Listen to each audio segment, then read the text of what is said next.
हाय दोस्तों और स्वागत है आप सभी का। आज हम एक बहुत ही इंपॉर्टेंट नोटिफिकेशन की बात करेंगे जो है रिसर्च एंट्रेंस टेस्ट यानी आरईटी से रिलेटेड बनस्थली विद्यापीठ में पीएचडी प्रोग्राम के एडमिशन के लिए। तो अगर आप इस प्रेस्टीजियस इंस्टीट्यूशन से अपना पीएचडी करना चाहते हैं तो आइए इस साल एकेडमिक ईयर 2025 और 2026 बैच जनवरी 2026 की नोटिफिकेशन की सारी जानकारी देखते हैं। सारी इंपॉर्टेंट लिंक इस वीडियो का डिस्क्रिप्शन में मिल जाएगा और हमारी वेबसाइट newacademy.com विजिट करें। तो देर किस बात की, अगर आपको ये जानकारी हेल्पफुल लगती है तो इस वीडियो को लाइक करना ना भूलें। हमारे चैनल को सब्सक्राइब और फॉलो करें और नोटिफिकेशंस ऑन कर लें ताकि आपसे कोई भी अपडेट मिस ना हो। नीचे कमेंट करके अपने सवाल पूछें और इस वीडियो को अपने दोस्तों के साथ शेयर जरूर करें। Notification for admission in research program PhD. ये विद्यापीठ गवर्नमेंट ऑफ इंडिया के NIRF इंस्टीट्यूशनल रैंकिंग 11 to 51 में भी कंटिन्यूसली रैंक किया गया है और अब इसने पीएचडी प्रोग्राम्स के लिए ऑनलाइन एप्लीकेशंस इनवाइट किए हैं फॉलोइंग डिपार्टमेंट्स में। List of departments and research areas. Total 31 departments हैं जिनमें आप पीएचडी के लिए अप्लाई कर सकते हैं। नंबर 1 आर्किटेक्चर और प्लानिंग, जिसमें आर्किटेक्चर और प्लानिंग और स्ट्रक्चरल इंजीनियरिंग के रिसर्च एरियाज हैं। नंबर 2 आर्टिफिशियल इंटेलिजेंस AI, जिसमें आर्टिफिशियल इंटेलिजेंस AI है। नंबर 3 ऑटोमेशन, जिसमें electrical engineering, robotics, automation, control और इंस्ट्रूमेंटेशन और मैकेनिकल इंजीनियरिंग के एरियाज हैं। नंबर 4 बायोसाइंस और बायोटेक्नोलॉजी, जिसमें एग्रीकल्चर, प्लांट ब्रीडिंग और जेनेटिक्स, अप्लाइड माइक्रोबायोलॉजी और biotechnology AMBT, biochemistry, bioinformatics, biomedical, bioscience, bioscience plant science, bioscience animal science, biotechnology, botany और zoology शामिल हैं। नंबर 5 केमिकल इंजीनियरिंग, जिसमें केमिकल इंजीनियरिंग और फ्यूल इंजीनियरिंग है। नंबर 6 केमिस्ट्री, जिसमें सिर्फ केमिस्ट्री है। नंबर 7 कॉमर्स और मैनेजमेंट, जिसमें कॉमर्स, मैनेजमेंट और एविएशन मैनेजमेंट है। नंबर 8 कंप्यूटर साइंस, जिसमें कंप्यूटर साइंस और इंजीनियरिंग, सॉफ्टवेयर इंजीनियरिंग और इंफॉर्मेशन टेक्नोलॉजी है। नंबर 9 डेटा साइंस, जिसमें सिर्फ डेटा साइंस है। नंबर 10 डिज़ाइन, जिसमें design, fashion technology, applied art, interior design, textile design और कमर्शियल आर्ट है। नंबर 11 अर्थ साइंसेज, जिसमें इन्वायरमेंटल साइंस, जियोग्राफी, जियोलॉजी और रिमोट सेंसिंग है। नंबर 12 इकोनॉमिक्स, जिसमें सिर्फ इकोनॉमिक्स है। नंबर 13 एजुकेशन, जिसमें सिर्फ एजुकेशन है। नंबर 14 इंग्लिश और मॉडर्न यूरोपियन लैंग्वेजेस, जिसमें इंग्लिश, फ्रेंच और जर्मन है। नंबर 15 हिंदी और मॉडर्न इंडियन लैंग्वेजेस, जिसमें सिर्फ हिंदी है। Number 16 history and Indian culture, जिसमें सिर्फ हिस्ट्री है।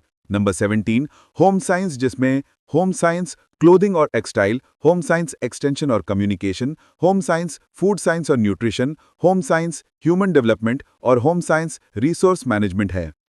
नंबर 18 जर्नलिज्म और मास कम्युनिकेशन, जिसमें जर्नलिज्म और मास कम्युनिकेशन है। नंबर 19 लीगल स्टडीज, जिसमें सिर्फ लॉ है। नंबर 20 लाइब्रेरी और इंफॉर्मेशन साइंस, जिसमें सिर्फ लाइब्रेरी और इंफॉर्मेशन साइंस है। नंबर 21 मैथमेटिक्स और स्टैटिस्टिक्स, जिसमें मैथमेटिकल साइंस, मैथमेटिक्स, स्टैटिस्टिक्स और हेल्थ स्टैटिस्टिक्स है। नंबर 22 नर्सिंग, जिसमें सिर्फ नर्सिंग है। नंबर 23 परफॉर्मिंग आर्ट्स, जिसमें म्यूजिक, डांस, ड्रामेटिक्स, तबला और परफॉर्मिंग आर्ट है।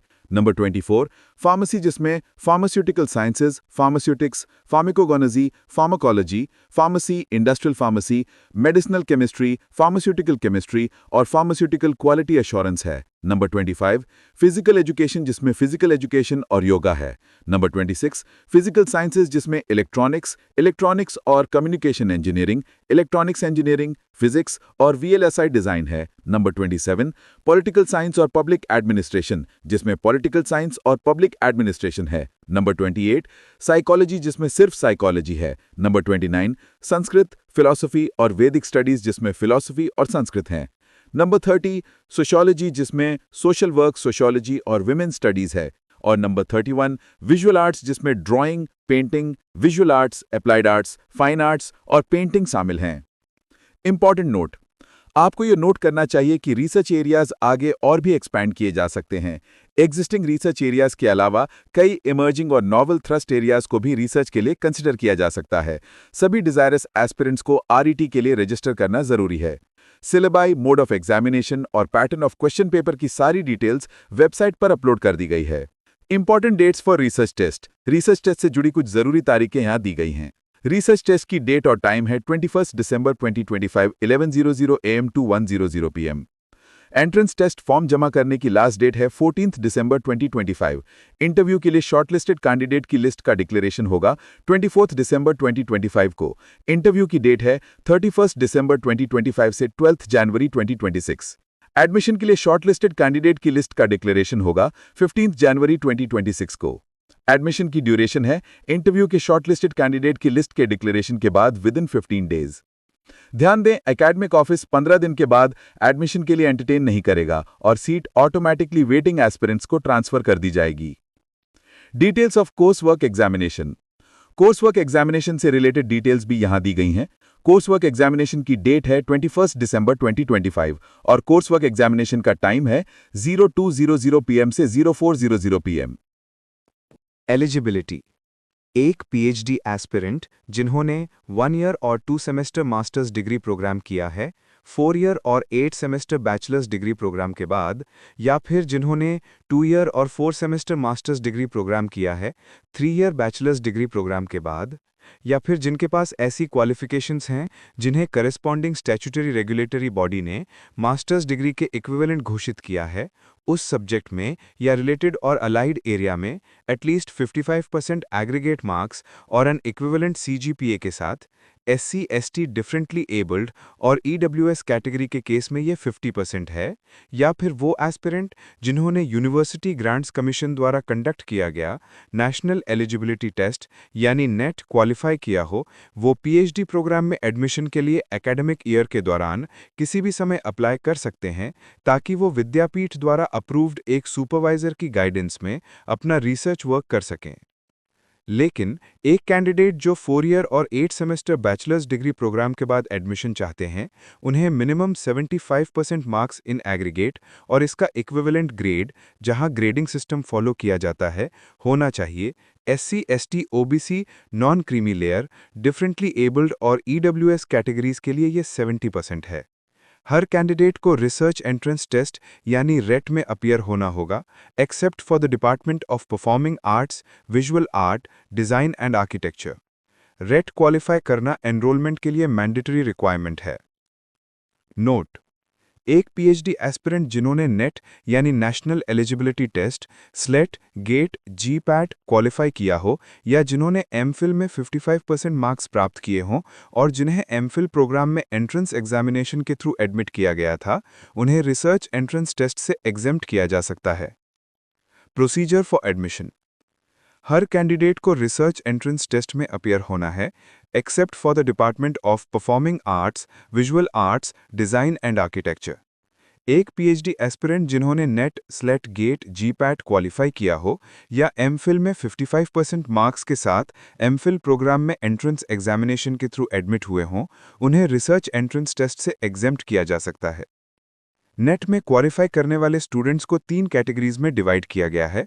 कैटेगरी 1 में वो हैं जो जेआरएफ के साथ पीएचडी में एडमिशन के लिए एलिजिबल हैं। कैटेगरी 2 में वो हैं जो जेआरएफ के बिना पीएचडी में एडमिशन के लिए एलिजिबल हैं। कैटेगरी 3 में वो हैं जो सिर्फ पीएचडी प्रोग्राम में एडमिशन के लिए एलिजिबल हैं, न कि जेआरएफ के अवार्ड के लिए। जो स्टूडेंट्स कैटेगरीज 2 एंड 3 में क्वालिफाई करते हैं, उनके पीएचडी प्रोग्राम्स में एडमिशन के लिए 70% वेटेज टेस्ट स्कोर्स को और 30% वेटेज इंटरव्यू को दिया जाएगा। पीएचडी एडमिशन नेट मार्क्स और इंटरव्यू और वाइवा बॉस में प्राप्त मार्क्स की कंबाइंड मेरिट पर बेस्ड होगा।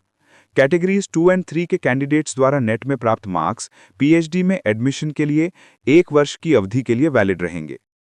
Point number 1, exemption from the requirement of appearing in RET के बारे में है। एक पीएचडी एस्पिरेंट जिन्होंने NET, SLET, GATE, GPAT qualify किया हो या एमफिल में 55% मार्क्स के साथ एमफिल प्रोग्राम में एंट्रेंस एग्जामिनेशन के थ्रू एडमिट हुए हों, उन्हें रिसर्च एंट्रेंस टेस्ट से एग्जेम्प्ट किया जा सकता है। Point number 2, duration of research entrance test 2 hours है, जो 11:00 AM से 01:00 PM तक होगा। Point number 3, duration of course work exam 2 hours है, जो 02:00 PM से 04:00 PM तक होगा। Point number 4, mode of examination online होगा। Point number 5, negative marking no है, मतलब कोई नेगेटिव मार्किंग नहीं होगी। Point number 6, pattern of the rate question paper के अनुसार टोटल 100 मल्टीपल चॉइस क्वेश्चंस होंगे और सभी के इक्वल मार्क्स होंगे। इसमें 50 क्वेश्चंस रिसर्च एप्टीट्यूड पर होंगे और 50 क्वेश्चंस रेलेवेंट सब्जेक्ट पर होंगे। पासिंग क्राइटेरिया ये है कि एंट्रेंस टेस्ट एक क्वालिफाइंग टेस्ट होगा जिसका क्वालिफाइंग मार्क्स 50% है। SC, ST और डिफरेंटली एबल्ड कैटेगरी के कैंडिडेट्स के लिए एंट्रेंस एग्जामिनेशन में 5% की रिलैक्सेशन यानी 50% से 45% तक की छूट दी जाएगी। इसमें कुछ सब पॉइंट्स भी हैं। सब पॉइंट 1 ये है कि एलिजिबल स्टूडेंट्स को इंटरव्यू के लिए अवेलेबल PhD सीट्स की संख्या के आधार पर बुलाया जाएगा। सब पॉइंट 2 ये है कि एडमिशन एंट्रेंस टेस्ट में 70% मार्क्स और इंटरव्यू के 30% की कंबाइंड मेरिट पर बेस्ड होगा। Point number 7 pattern of the course work exam के बारे में बताता है, जिसमें हर पेपर में टोटल 40 मल्टीपल चॉइस क्वेश्चंस होंगे। इसमें शामिल पेपर्स हैं research methodology, IT based research techniques, research and publication ethics RPE और review of literature. Passing criteria यह है कि एक PhD स्कॉलर को कोर्स वर्क में मिनिमम 55% मार्क्स और इसके equivalent grade UGC 7 point scale में प्राप्त करना होगा, या जहां ग्रेडिंग सिस्टम फॉलो होता है वहां इक्विवेलेंट ग्रेड और CGPA लेना होगा, ताकि वो प्रोग्राम में कंटिन्यू करने और डिसर्टेशन और थीसिस सबमिट करने के लिए एलिजिबल हों। एग्जामिनेशन फी अमेंडमेंट। विद्यापीठ द्वारा ऑर्गेनाइज किए जाने वाले रिसर्च एंट्रेंस टेस्ट और कोर्स वर्क में अपीयर होने वाले रिसर्च स्कॉलर से लिया जाने वाला एग्जामिनेशन फी इस प्रकार संशोधित यानी अमेंड किया गया है। Number 1 examination fee for research entrance test यानी RET अब ₹1500 और ₹1500 है। Number 2 examination fee for course work यानी CSW अब ₹1500 और ₹1500 है।